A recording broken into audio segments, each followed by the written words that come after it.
ರಮೇಶ್ ಅನ್ಗಳ ಮಾತಾಡು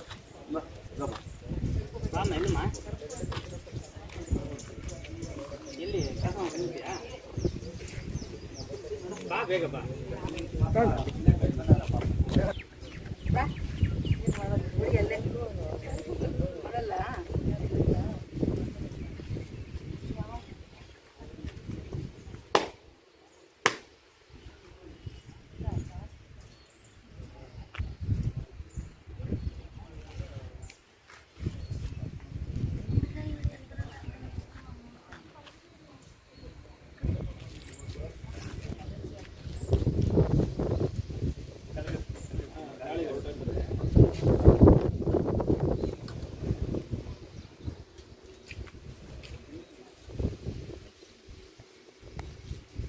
ಗಾಡಿ hospital mobile ಕೊಡ್ರಿ ಎಲ್ಲರೂ.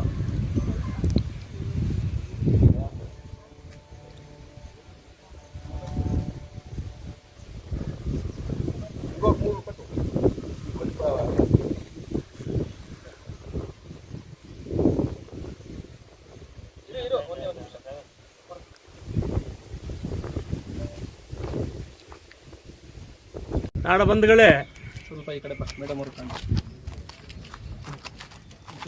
ನಾಡ ಬಂಧುಗಳೇ, ಇವತ್ತಿನ ದಿವಸ ಸ್ವತಂತ್ರಕ್ಕೋಸ್ಕರ ಹೋರಾಡಿದಂಥ ಕೆ.ಸಿ. ರೆಡ್ಡಿ ಅವರು ಸ್ವತಂತ್ರಕ್ಕೋಸ್ಕರ ಇಂಗ್ಲೀಷ್ ಅವರ ಹತ್ರ ವಿರುದ್ಧವಾಗಿ ಜೈಲ್ಗೆಲ್ಲ ಹೋದ ಈ ಮಹಾತ್ಮ ಗಾಂಧಿ ದಿವಂಗತ ಕೆ.ಸಿ. ರೆಡ್ಡಿ ಅವರು ಅವರ ಊರಿನಲ್ಲಿ ಅವರೇ ಜಮೀನು ಕೊಟ್ಟಿದ್ದಂಥ ಈ ಹಾಸ್ಪಿಟ್ಲಿಗೆ ಹೋರಾಟಕ್ಕೋಸ್ಕರ ಯಾರೋ ಸ್ವತಂತ್ರಕ್ಕೋಸ್ಕರ ಹೋರಾಟ ಮಾಡಿದಂಥ ಊರಿಗೆ ಇವತ್ತಿನ ದಿವಸ ನಮ್ಮ ಇವಾಗ ಆಂಬುಲೆನ್ಸ್ ಬಂದಿದೆ. ಇವಾಗ ನಮ್ಗೆ ಒಳ್ಳೆ ಸಂಭ್ರಮ.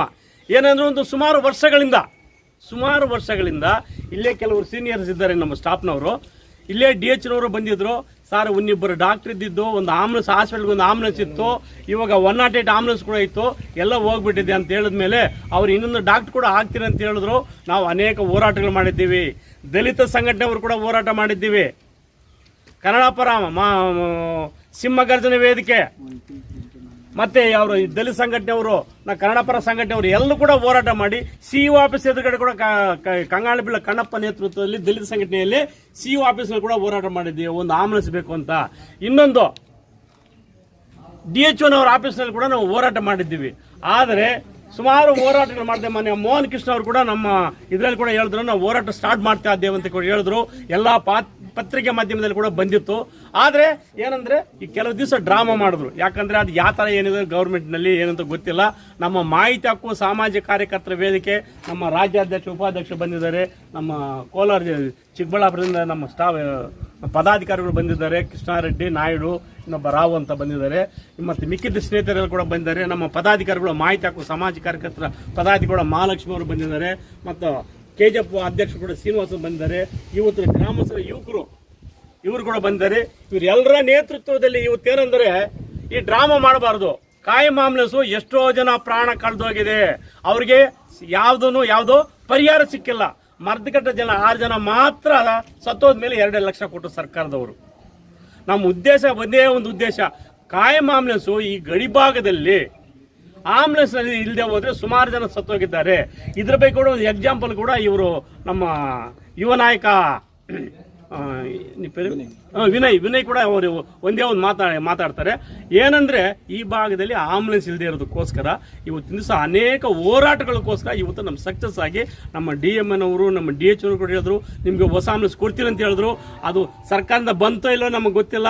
ದೇವರದಿಂದ ಇವತ್ತಿನ ದಿವಸ ನಮ್ಗೆ ಕೊಟ್ಟಿದ್ದಾರೆ, ಹೊಸ ಆಂಬುಲೆನ್ಸ್ ಕೊಟ್ಟಿದ್ದಾರೆ. ಇಲ್ಲೇ ಕಾಯಮಾಗಿರುತ್ತೆ ಅಂತ. ಈ ಭಾಗದಲ್ಲಿ ಅಪಘಾತ ಆದರೆ ಜನಕ್ಕೆ ಪ್ರಾಣ ಉಳಿಸಬಹುದು ಅಂತ ಒಂದೇ ಒಂದು ಉದ್ದೇಶದಿಂದ ಇವಾಗ ನಮಗೆ ತುಂಬ ಸಂತೋಷ ಆಗಿದೆ. ಆದ್ದರಿಂದ ಅವರಿಗೆ ಸ್ಟಾಫ್ನವ್ರಿಗೂ ಮತ್ತೆ ಎಲ್ರಿಗೂ ಸಹ ಇದೇ ಥರ ಕಂಟಿನ್ಯೂ ಮಾಡಬೇಕು. ಇವಾಗ ಯಾರ ದಿವಸ ರೆಕಮೆಂಡ್ ಮಾಡೋದು, ಪತ್ರಿಕೆಗಳು ಬರೋದು, 1-2 ದಿವಸ ಹೋರಾಟ ಮಾಡೋದು, 2 ದಿವಸ ಇರೋದು ಮತ್ತು ಹೋಗೋದೆಲ್ಲ ಬೇಕಾಗಿಲ್ಲ.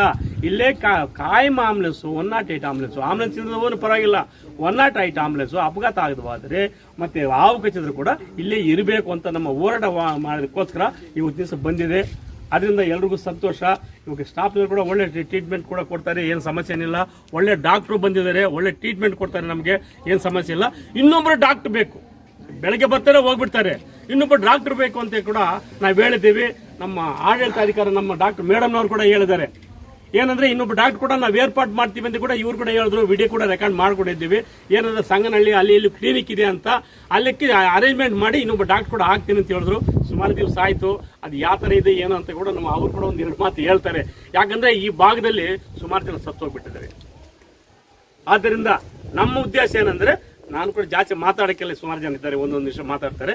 ಆದ್ದರಿಂದ ಇವತ್ತಿನ ದಿವಸ ಈ ಕಾಯಂ ಕ್ಯಾಸಂಬಳ್ಳಿಗೆ ಆಂಬುಲೆನ್ಸ್ ಬಂದಿರೋದು ಒಂದು ಸಕ್ಸಸ್. ಏನಂದ್ರೆ ಹೋರಾಟದಿಂದ ನಮ್ಗೆ ಸಕ್ಸಸ್ ಆಗಿದೆ. ನಮ್ಮ ಮಾಯಕತ್ರ ಪದಾಧಿಕಾರಿಗಳು ಆಗಿಂದಾಗೆ ಮಿನಿಸ್ಟ್ರಿಗಳಿಗೂ ಹೆಲ್ತ್ ಕಮಿಷನರ್ಗೂ ಎಲ್ಲರೂ ಕೂಡ ಪ್ರೆಸೆಂಟ್ ಮಾಡಿಸಿ ನಾವೆಲ್ಲ ಹೋರಾಟ ಮಾಡೋದಕ್ಕೋಸ್ಕರ ಸಕ್ಸಸ್ ಆಗಿದೆ. ಆದ್ದರಿಂದ ನಮ್ಮ ಮಾಹಿತಿ ಹಕ್ಕು ಸಮಾಜ ಕಾರ್ಯಕರ್ತರ ವೇದಿಕೆ ಕೂಡ ನಮ್ಮ ಎಲ್ಲೆಲ್ಲಿ ಭ್ರಷ್ಟಾಚಾರ ನಡೆಯುತ್ತೆ, ಎಲ್ಲೆಲ್ಲಿ ಜನರಿಗೆ ಅನಾನುಕೂಲ ಆಗುತ್ತೆ, ನಮ್ಮ ಮಾಹಿತಿ ಹಕ್ಕು ಸಮಾಜ ಕಾರ್ಯಕರ್ತರ ಇರುವುದಕ್ಕೋಸ್ಕರ ಇವತ್ತಿನ ದಿವಸ ಕೆಲವು ಅನುಕೂಲ ಆಗಿದೆ. ಇವತ್ತೊಂದು ಫಸ್ಟ್ ದಿವಸ ನಮಗೆ ಸಕ್ಸಸ್ ಆಗಿದೆ. ಮಿಕ್ಕಿದ್ ಕೂಡ ಸಾರ್ವಜನಿಕ ಎಲ್ಲೆಲ್ಲಿ ಅನಾನುಕೂಲ ಆಗುತ್ತೆ ಅಲ್ಲೆಲ್ಲ ಕೂಡ ನಾವು ಹೋರಾಟ ಮಾಡೋಕ್ಕೆ ನಾವು ಸಿದ್ಧವಾಗಿದ್ದಾರೆ. ನಮ್ಮ ಉಪಾಧ್ಯಕ್ಷರು ಕೂಡ.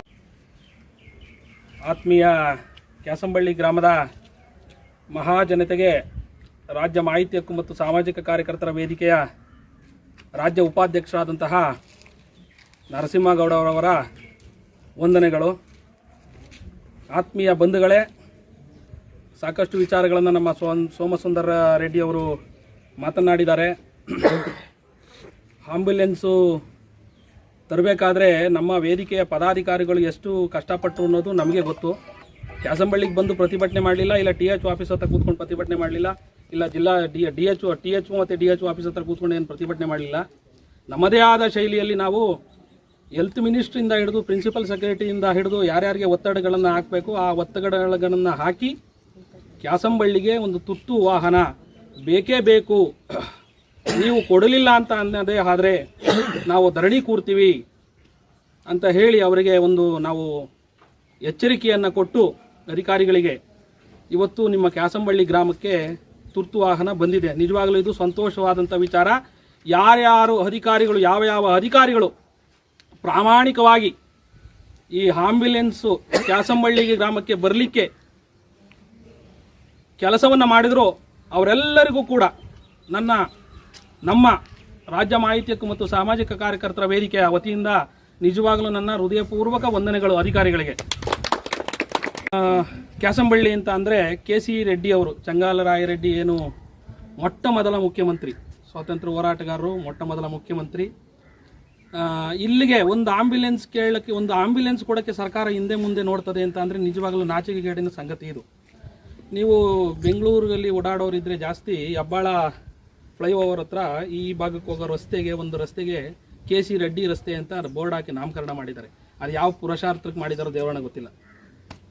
ಕ್ಯಾಸಂಬಳ್ಳಿಗೆ ಕನಿಷ್ಠ ಮೂಲಭೂತ ಸೌಕರ್ಯಗಳನ್ನು ಕೊಡ್ರಪ್ಪ ಅಂತ ಅಂದರೆ ಕೊಡೋಕ್ಕೆ ಯೋಗ್ಯತೆ ಇಲ್ಲದೆ ಇರೋರು ಬೆಂಗಳೂರಲ್ಲೆಲ್ಲೋ ಒಂದು ಸರ್ಕಲ್ಗೆ ನಾವು ಇಟ್ಟಿದ್ದೀವಿ ನೋಡಿ ಅಂತ ತೋರಿಸ್ಕೊಳ್ಳಿಕ್ಕೋಸ್ಕರವಾಗಿ KC ರೆಡ್ಡಿ ಅವರ ಹೆಸರನ್ನು ಉಪಯೋಗಿಸ್ಕೊಂಡಿರೋದು ನಿಜವಾಗಲೂ ಸರ್ಕಾರಕ್ಕೆ ನಾಚಿಕೆಗೇಡಿ ಸರ್ಕಾರ. ನಿಜವಾಗ್ಲೂ ಹೇಳ್ತೀನಿ, ನಾನು ಓಪನ್ ಆಗಿ ಹೇಳ್ತೀನಿ. ಇನ್ನೊಂದು ಸಂತೋಷವಾದ ವಿಚಾರ, ನಾನು ಇಲ್ಲಿಗೆ ಬಂದಾಗ ಹೇಳಿದ್ರು ನಮ್ಮ ಇವರು ಯಾರು ಹೆಲ್ತ್ ಇನ್ಸ್ಪೆಕ್ಟರ್ ಇದ್ದಾರಲ್ಲ ಇವರು ಮತ್ತು ಮೇಡಮ್ ಅವರೆಲ್ಲ CSC ಕೇಂದ್ರಕ್ಕೆ ಎಲ್ಲ ವ್ಯವಸ್ಥೆ ಆಗಿದೆ ಅಂತ ಹೇಳಿದ್ರು. ಸಮುದಾಯ ಆರೋಗ್ಯ ಕೇಂದ್ರಕ್ಕೆ ಅದು ನಿಜವಾಗ್ಲೂ ಸಂತೋಷ ಪಡಬೇಕಾದಂಥ ವಿಚಾರ. ಕ್ಯಾಸಂಬಳ್ಳಿ ಗ್ರಾಮದವರು ಮತ್ತು ಕ್ಯಾಸಂಬಳ್ಳಿ ಹೋಬಳಿ ಸುತ್ತಮುತ್ತ ಏನಿದ್ದಾರೆ ಜನತೆ ಅವರೆಲ್ಲರೂ ಕೂಡ CSC ಕೇಂದ್ರ ಏನಾದರೂ ಆದರೆ ಅದು ಸಂತೋಷ ಪಡಬೇಕಾದಂಥ ವಿಚಾರ. ಸಮುದಾಯ ಆರೋಗ್ಯ ಕೇಂದ್ರ ಅಂದರೆ ಎಲ್ಲ ವಿಭಾಗಗಳು ಇರ್ತದೆ ಆರೋಗ್ಯ ಇಲಾಖೆದು. ಒಂದು ತಕ್ಕ ಮಟ್ಟಿಗೆ ಒಂದು 70% ಆರೋಗ್ಯ ಸಮಸ್ಯೆಗಳು ಇಲ್ಲೇ ಬಗೆಹರಿತದೆ. ಇವತ್ತೇನಿದು ಪ್ರಾಥಮಿಕ ಆರೋಗ್ಯ ಕೇಂದ್ರ ಅಂದರೆ ತಕ್ಷಣಕ್ಕೆ ಔಷಧಿ ವಿತರಣೆ ಮಾಡೋದು ಅಷ್ಟೇ ಈ ಸ್ಥಳ ಈಗ ಪ್ರಾಥಮಿಕ ಆರೋಗ್ಯ ಕೇಂದ್ರ. ಹಾಗಾಗಿ ಅದನ್ನು ಕೂಡ ಮಾನ್ಯ ಶಾಸಕರು, ಇಲ್ಲಿನ ಶಾಸಕರು ರೂಪಾ ಶಶಿದವರು ಏನಿದ್ದಾರೆ ಮಾನ್ಯ ಶಾಸಕರು, ಅವರು ಆದಷ್ಟು ಬೇಗ ಕ್ಯಾಸಂಬಳ್ಳಿ ಗ್ರಾಮಕ್ಕೆ ಸಮುದಾಯ ಆರೋಗ್ಯ ಕೇಂದ್ರನ ಸರ್ಕಾರದ ವತಿಯಿಂದ ತಂದು ಈ ಗಡಿಭಾಗದ ಜನತೆಯನ್ನು ಆರೋಗ್ಯ ಸಮಸ್ಯೆಗಳಿಂದ ಮುಕ್ತರನ್ನಾಗಿ ಮಾಡಬೇಕು ಅಂತ ನಮ್ಮ ಮಾಹಿತಿ ಹಕ್ಕು ವೇದಿಕೆಯಿಂದ ನನ್ನದೊಂದು ಮನವಿಯನ್ನು ಕೂಡ ಮಾಡ್ತಾ ಇದ್ದೀನಿ. ಮತ್ತೆ ಮಾನ್ಯ ಶಾಸಕರಲ್ಲಿ ನಾನು ಇನ್ನೊಂದು ಮನವಿಯನ್ನು ಮಾಡ್ತೇನೆ. ನಾವು ಇದೇ ಕ್ಯಾಸಂಬಳ್ಳಿಯಿಂದ ಸುಮಾರು 3 ತಿಂಗಳ ಹಿಂದೆ ಈ ಕ್ಯಾಸಂಬಳ್ಳಿ ಗ್ರಾಮಕ್ಕೆ ಒಂದು ಕಾಲೇಜು ಬೇಕು ಅಂತ ಹೇಳಿ ನಾವು ಪಾದಯಾತ್ರೆಯನ್ನು ಕೂಡ ಮಾಡಿದೋ ನಮ್ಮ ವೇದಿಕೆಯಿಂದ. ಪಾದಯಾತ್ರೆಯನ್ನು ಮಾಡಿ ಮನವಿಯನ್ನು ಕೂಡ ನಾವು ಸಲ್ಲಿಸ್ತು. ಅದು ಚುನಾವಣಾ ಸಂದರ್ಭ, ಯಾರೋ ಒಬ್ಬ ತಹಶೀಲ್ದಾರ್ ಇದ್ದರು, ಅವರು ಚುನಾವಣೆ ಸಂದರ್ಭದಲ್ಲಿ ಬಂದರು, ಮನವಿ ತಗೊಂಡ್ರು, ಹೋದರು. ಇದು ಕಾಲೇಜು ಸ್ಥಾಪನೆ ಆಗೋದು ಅಧಿಕಾರಿಗಳ ಮಟ್ಟದಲ್ಲ. ಮಾನ್ಯ ಶಾಸಕರೇ, ನಾನು ನಿಮ್ಮಲ್ಲಿ ಮನವಿಯನ್ನು ಮಾಡ್ಕೊಳ್ತಾ ಇದ್ದೀನಿ. ಈ ಕ್ಯಾಸಂಬಳ್ಳಿಗೆ ನಿಜವಾಗಲೂ ಕೆ.ಸಿ. ರೆಡ್ಡಿ ಅವರಿಗೆ ನಿಮಗೇನಾದರೂ ಗೌರವ ಇದ್ದರೆ, ನಿಮಗೆ ಆಗಲಿ ನಿಮ್ಮ ಸರ್ಕಾರಕ್ಕೆ ಆಗಲಿ, ಮೊದಲು ಏನು ಸ್ಥಳ ಕಾಲೇಜಿಗೆ ಅಂತ ಹೇಳಿ ಗುರುತಿಸಿದಿರಿ, ಆ ಜಾಗದಲ್ಲಿ ಕಾಲೇಜನ್ನು ಸ್ಥಾಪನೆ ಮಾಡಿ ಸುಮಾರು ಏನು 800 ವಿದ್ಯಾರ್ಥಿಗಳಿದ್ದಾರೆ, ಸುಮಾರು 8 ಹೈಸ್ಕೂಲ್, 263 ಜನ ವಿದ್ಯಾರ್ಥಿಗಳು ಪಾಸಾಗಿ ಇವತ್ತು ಅವರೆಲ್ಲರೂ ಕೂಡ ಹೊರಗಡೆ ಹೋಗ್ತಾರೆ ಅಂದರೆ ನಿಜವಾಗ್ಲೂ ನಾಚಿಕೆಗೇಡಿನ ಸಂಗತಿ. ಹಾಗಾಗಿ ನೀವು ದಯವಿಟ್ಟು ಶಾಸಕರು ಮೊದಲು ಸರ್ಕಾರದ ಯಾರ ಹತ್ರ ಮಾತಾಡಬೇಕು ನೀವು ಅವ್ರ ಹತ್ರ ಮಾತಾಡಿ, ಇಲ್ಲ ವಿಧಾನಸಭೆಯಲ್ಲೇ ನಿಮ್ಮ ಮಾತನ್ನು ರೈಸ್ ಮಾಡಿ ಅಲ್ಲಿ ಮಾತಾಡಿ ಸರ್ಕಾರದ ವತಿಯಿಂದ. ಯಾಕೆಂದರೆ ಈಗ ನಿಮ್ಮ ತಂದೆ ಮಿನಿಸ್ಟ್ರ್ ಇದ್ದಾರೆ, ಕ್ಯಾಬಿನೆಟ್ ಮಿನಿಸ್ಟ್ರ್ ಇದ್ದಾರೆ, ನೀವು ಕೂಡ ಆಡಳಿತ ಪಕ್ಷದ ಶಾಸಕರಿದ್ದೀರಿ, ಒಂದು ಬೋರ್ಡ್ಗೆ ಅಧ್ಯಕ್ಷರಾಗಿದ್ದೀರಿ, ನಿಮ್ಮದು ಕೂಡ ನಡೆಯುತ್ತೆ. ವಿರೋಧ ಪಕ್ಷದ ಶಾಸಕರೇನಲ್ಲ ನೀವು, ನಮ್ದೇನು ನಡೆಯಲ್ಲ ಸರ್ಕಾರದಲ್ಲಿ, ನಮಗೇನು ಜವಾಬ್ದಾರಿ ಇಲ್ಲ, ನಮ್ಮ ಕೈಲಾಗಲ್ಲ ಅಂತ ಹೇಳ್ಬೇಡಿ. ಯಾಕೆಂದರೆ ಜನ ಮೂರ್ಖರಲ್ಲ, ದಡ್ರಲ್ಲ. ಹಾಗಾಗಿ ಮಾನ್ಯ ಶಾಸಕರೇ, ಆದಷ್ಟು ಬೇಗ ಕಾಲೇಜನ್ನೇ ಸ್ಥಾಪನೆ ಮಾಡಿಕೊಡಿ, ಆದಷ್ಟು ಬೇಗ ಸಮುದಾಯ ಆರೋಗ್ಯ ಕೇಂದ್ರವನ್ನು ಕೂಡ ಈ ನಿಮ್ಮ ಕ್ಯಾಸಂಬಳ್ಳಿ ಗ್ರಾಮಕ್ಕೆ ಮಾಡಿಕೊಡಿ ಅಂತ ಹೇಳ್ತಾ, ನನ್ನ ಜೊತೆಯಲ್ಲಿ ಇವತ್ತು ನಾನು ಡಾಕ್ಟರ್ ಇಂದ್ರಾವತಿ, ಇಲ್ಲಿ ಇನ್ಚಾರ್ಜ್ ಅಡ್ಮಿನಿಸ್ಟ್ರೇಷನ್ ಆಫೀಸರ್ ಆಗಿದ್ದೀನಿ.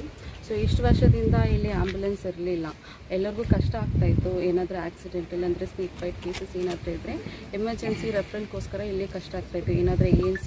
ಏನಾದರೂ ಕಾಂಪ್ಲಿಕೇಶನ್ ಆಗಿದ್ರೂ ಕಷ್ಟ ಆಗ್ತಿತ್ತು. ಬಟ್ ಇವಾಗ ಬಂದಿದೆ, ನಮ್ಗೆ ತುಂಬ ಸಂತೋಷ. ಎಲ್ಲರೂ ಹೋರಾಟ ಮಾಡಿ ತುಂಬ ಕಷ್ಟದಿಂದ ತಂದು ಕೊಟ್ಟಿದ್ದಾರೆ. ಸೊ ಈ ವೆಹಿಕಲ್ನ ನಾವು ನಮ್ಮ ವೆಹಿಕಲ್ಲು, ಸೊ ಇದು ಚೆನ್ನಾಗಿ ನೋಡ್ಕೋತೀವಿ. ಎಲ್ಲರಿಗೂ ಫ್ರೀ ಸರ್ವಿಸ್ ಕೊಡೋದು, ಯಾವ ಕಾಂಪ್ಲಿಕೇಶನ್ಸು ಯಾವ್ದು ಇಲ್ಲದೆ ಥರ ನಾವು ನೋಡ್ಕೋತೀವಿ. ಎಲ್ಲರಿಗೂ ಒಳ್ಳೆ ಸರ್ವಿಸ್ ಕೊಡ್ತೀವಿ. ಎಲ್ಲ ಸ್ಟಾಫ್ಸ್ನು ಆನ್ ಟೈಮ್ ಡ್ಯೂಟಿಗೆ ಬರ್ತಾರೆ, ಕರೆಕ್ಟ್ ಟೈಮ್ ಬಂದು ಹೋಗ್ತಾರೆ. ಅದೇ it's our promise to the public. ನಾವು ಕೊಡೋದು, ನಾವು we are for the people. ನಾವು ಜನಕ್ಕೋಸ್ಕರ ಇದ್ದೀವಿ. ಸೊ ಜನಕ್ಕೋಸ್ಕರ ನಾವು ಒಳ್ಳೆ ಟ್ರೀಟ್ಮೆಂಟ್ ಕೊಡ್ತೀವಿ. ಎಲ್ಲರಿಗೂ ಸಂತೋಷ ಪಡಬೇಕು ಆ ಥರ ಕೊಡ್ತೀವಿ. ಎಲ್ಲರಿಗೂ ಫ್ರೀ ಟ್ರೀಟ್ಮೆಂಟ್ ಕೊಡೋದು. ಇವಾಗ ಕಮ್ಯುನಿಟಿ ಹೆಲ್ತ್ ಸೆಂಟರ್, ಸಮುದಾಯ ಆರೋಗ್ಯ ಕೇಂದ್ರ ಆಗಬೇಕಂತ ಪ್ರಪೋಸ್ ಮಾಡಿದ್ದೀವಿ. ಎಷ್ಟು ಪಾಪ್ಯುಲೇಷನ್, ಎಷ್ಟು ಬೆಡ್ಸ್ ಇದೆ. ಇವಾಗ ಸದ್ಯಕ್ಕೆ 6 ಬೆಡೆಡ್ ಹಾಸ್ಪಿಟಲ್ ಇದು. ಸೊ ಕಮ್ಯುನಿಟಿ ಹೆಲ್ತ್ ಸೆಂಟರ್ ಆಗಿದ್ದರೆ ಒಂದು ಪೀಡಿಯಾಟ್ರಿಷಿಯನು, ಒಂದು ಗೈನಕಾಲಜಿಸ್ಟ್, ಒಂದು ಅನಸ್ಥೆಟಿಸ್ಟ್ ಎಲ್ಲ ಬರ್ತಾರೆ. ಸೊ ಆಲ್ಮೋಸ್ಟ್ ಎಲ್ಲ ಸರ್ವಿಸಸ್ಸು ಇಲ್ಲೇ ಸಿಗುತ್ತೆ. ಸೊ ಜಸ್ಟ್ ಪ್ರಪೋಸಲ್ ಕಳಿಸಿದ್ದೀವಿ ಸರ್, ಅದು ನಾವು ಫಾಲೋಅಪ್ ಮಾಡ್ತೀವಿ. ನಾವು ಫಾಲೋಅಪ್ ಮಾಡಿಬಿಟ್ಟು ನಾವು ನಿಮ್ಗೆ okay, thank you. Kyasamballi Shri Saibaba ಸೇವಾ ಕೇಂದ್ರದಿಂದ ಬಂದಿದ್ದೀವಿ. ಈಗ ನಮ್ಮ ಸೋಮಸುಂದರಣ್ಣ ಅವರು ಏನು ಕೆಲಸ ಮಾಡಿದಾರೋ ಅದು ನಮ್ಮ ಕೈಯಲ್ಲಿ ಆಗಲಿ ಇಷ್ಟವರೆಗೂ.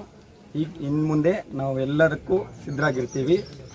ಅವರು ಒಳ್ಳೆ ಕೆಲಸ ಮಾಡಿದ್ದಾರೆ. ನಮಗೆ ಲಾಸ್ಟ್ ಒಂದು ಎಕ್ಸಾಂಪಲ್ ಹೇಳ್ತೀನಿ. ಲಾಸ್ಟ್ 2 ಮಂತ್ಸ್ ಬ್ಯಾಕು ಇಲ್ಲೇ ಇದ್ರ ಪಕ್ಕದಲ್ಲೇ ಒಂದು 100 ಮೀಟರ್ಸ್ ಮುಂದೆ ಒಂದು ಆಕ್ಸಿಡೆಂಟ್ ಆಯಿತು.